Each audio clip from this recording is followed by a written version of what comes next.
Michael D. O'Brien is one of the most well-known now living Catholic novelists. His breakthrough novel was Father Elijah, the 1996 apocalyptic tale of a Carmelite friar struggling against the forces of the Antichrist. However, already from 1976, he had been a full-time artist. There is a growing number of scholarly works on his novels, while his art has not received the same attention. However, in 2019, Ignatius Press published a book with many examples of his way of painting. In this video, I will give you, in the same way, some glimpses into the visual imagination of O'Brien and offer some comments. This is especially fitting, as on November 3rd, there will be a retrospective exhibition in St. Patrick's Basilica Parish Hall in Ottawa, Canada, where his first exhibition of sacred art was held 45 years ago in 1977.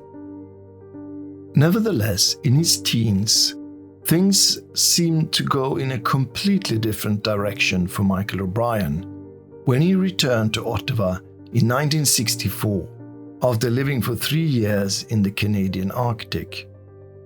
He felt a strong cultural dislocation coming from the wilderness, a simple natural life, to that of the city.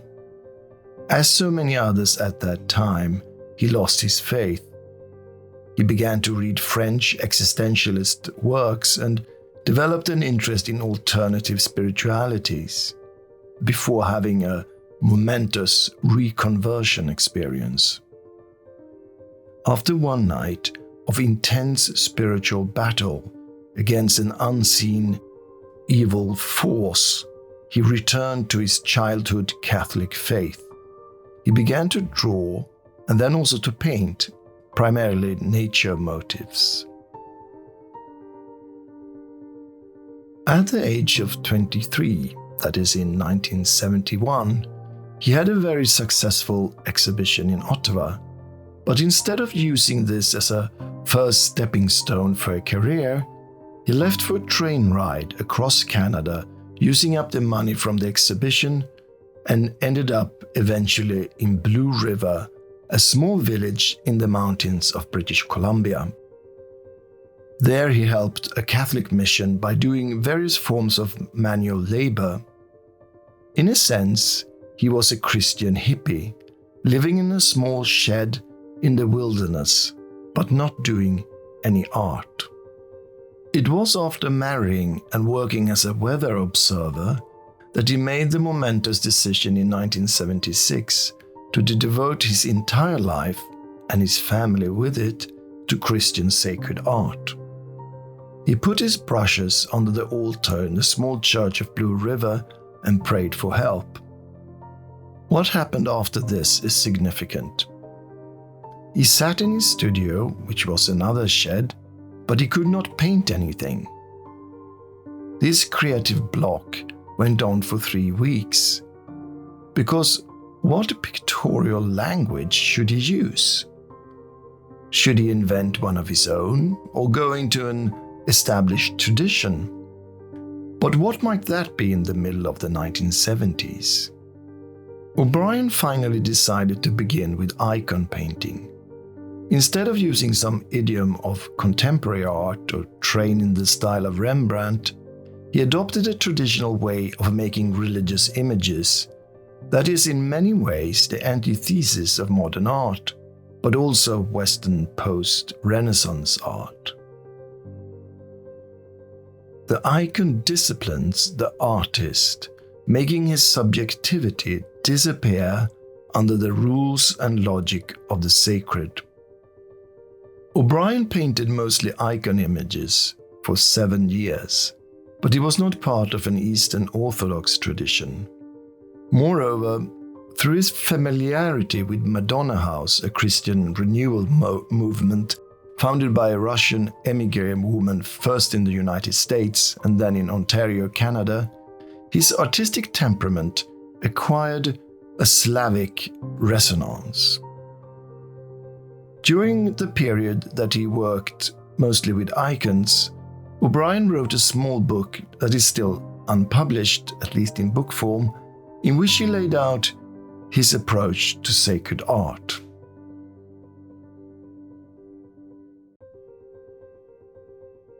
A vocation is more than an occupation. It is a summons and a response, a departure from what is familiar, an entry into the unknown, where one's understanding of himself is shaken and all that he is will be challenged. It initiates a period of growth and radical change in values and perspectives. To choose to respond to this call is to choose disintegration and reintegration, is to undergo fear, pain, and confusion in order that a new vision and certainty may emerge. It is ultimately to die and to be reborn. This is art as a religious vocation, with a focus on the transformative power of the cross. A demanding job description by all accounts. Here is an example of O'Brien's iconographic style. It's a Christ painting that looks like a portrait, but is not. To understand this more fully, we need to see the painting in its proper context and also see the whole image and the accompanying image. This painting of Jesus hanged in O'Brien's living room when I visited his house in 2011 in Combermere, Canada. It is of the Sacred Heart, and the accompanying picture is of the Immaculate Heart of Mary. They constitute, together with a crucifix and a statue of St. Joseph holding the child Jesus, the focal points of the prayer corner in the O'Brien home. It was here that he and his wife prayed, and in the present home the painting fulfills the same function. Michael O'Brien has prayed almost every day in front of this picture for years. It's a painting made by him, but it's also a vehicle for his relationship with God, and more precisely under the aspect of the Sacred Heart. The important point here is that this is an image made for practice, in this case religious, not merely for aesthetic appreciation. Here is another example of O'Brien's liturgical devotional art. There is an intense emotional tone in the painting. The figures of the Apostle John and of Mary, the mother of Jesus, stand as representatives of all men and women in front of the dying man-God. From his side flows his life, which is also grace in the form of blood, which John collects in a bowl as a reference to the Eucharist. However, in these two paintings, we instead get a glimpse of the process behind the creation of sacred art. The focus is not on devotion, but on inspiration. To the left is a painting of St. Luke, the patron saint of painters, holding an icon in the form of a scroll depicting Virgin Mary and the child Jesus. According to tradition, St. Luke made a painting of Mary, but it can also be interpreted as that his Gospel provides a portrait of Mary, thus the scroll. Around the icon is the studio of the painter. A swift swallow bearing spiritual inspiration rushes in from the left. To the right is a representation of the artist painting a similar painting as St. Luke. There are several layers in each painting.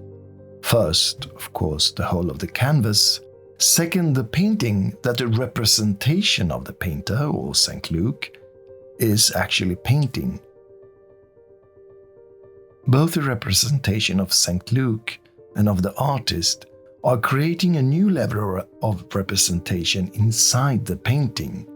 However, the representation of the artist is also the creator of the St. Luke image. So in this way, there are at least 3 levels. The artist paints himself, painting an icon, and in another icon, the creation is making another icon.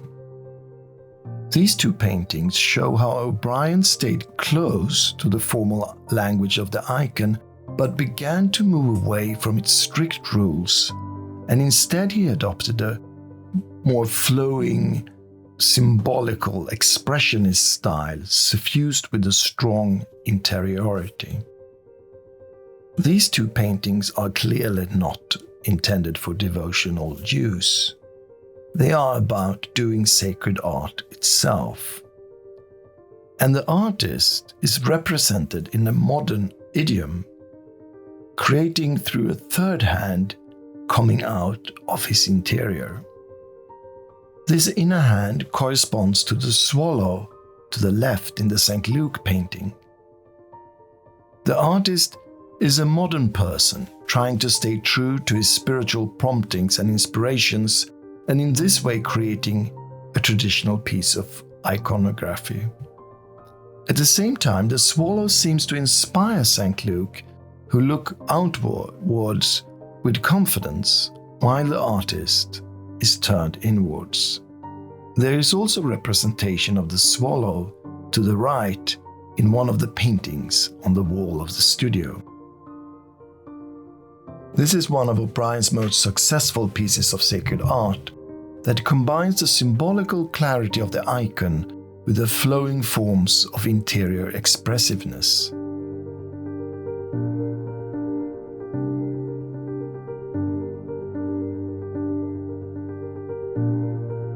In this O'Brien painting, the language of the icon has been left behind.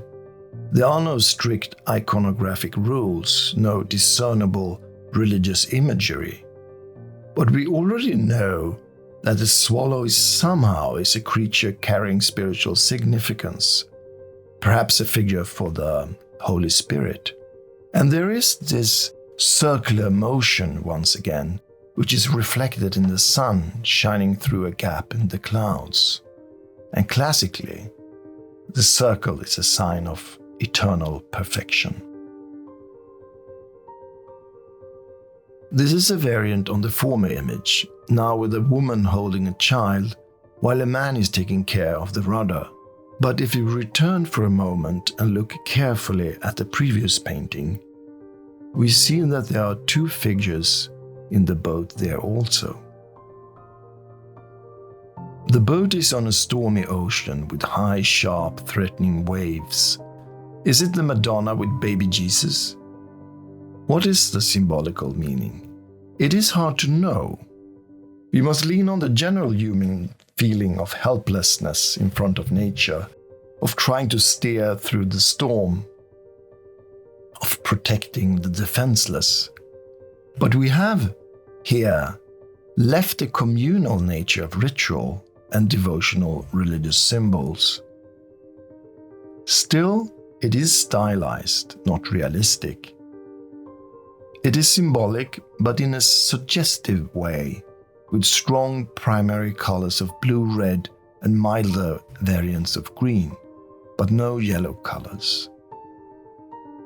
Another important impact on Michael O'Brien's art was the Canadian artist William Karelek, of Ukrainian immigrant background, who began to take an interest in O'Brien's works, but he died in 1977, just as Michael was beginning a new phase of his life with his first exhibition of sacred art.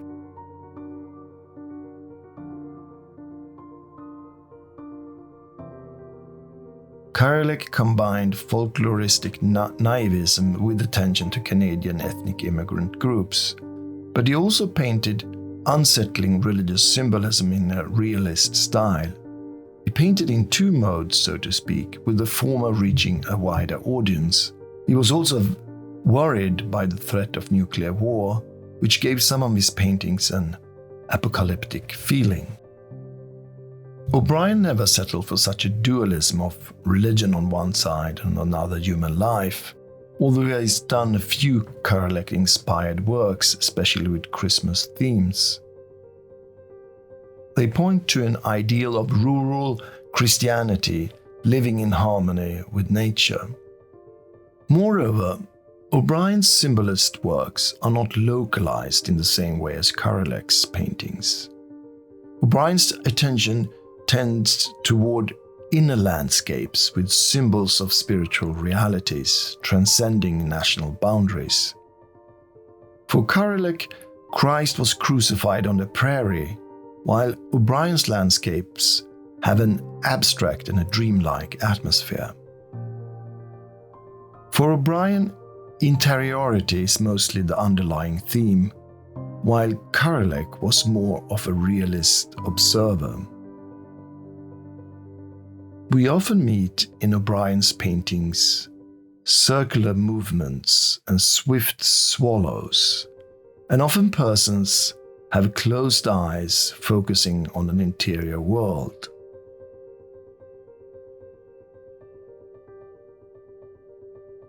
Michael O'Brien has been working with different styles in his paintings.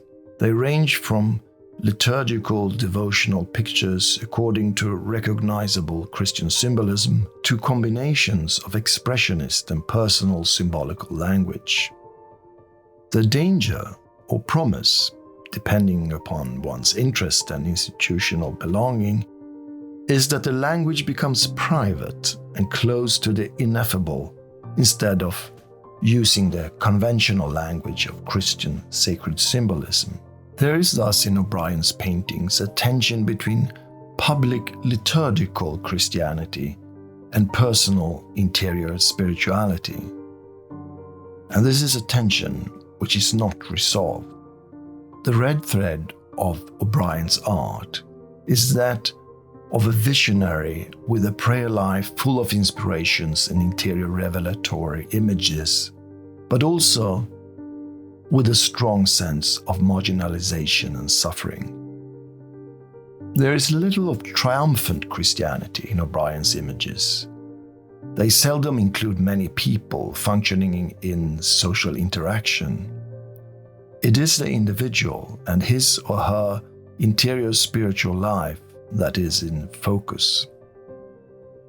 This is also important in O'Brien's novels, in which detachment from social life, the individual torn away from his natural surroundings and home, is central. There is a sense of tragic modern subjectivity at the mercy of instrumental systems. The main character is often a person trying to find his way back to the sacred, but who comes up against the institutions of late modern society.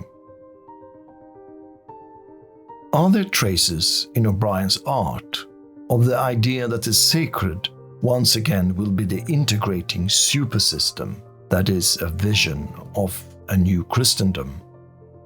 Maybe, but it's not in the foreground. The focus is on the present apocalyptic fragility of sincere Christian life and a turn toward interior spirituality. It is a sincere ascetic spirituality of art, but the question is if it's possible to rebuild the social, ritual, and communal aspects of the sacred from it. The message is of personal authenticity and sincerity, being true to the swift, swallow-like inspirations. But how does one build a Christian social reality from it?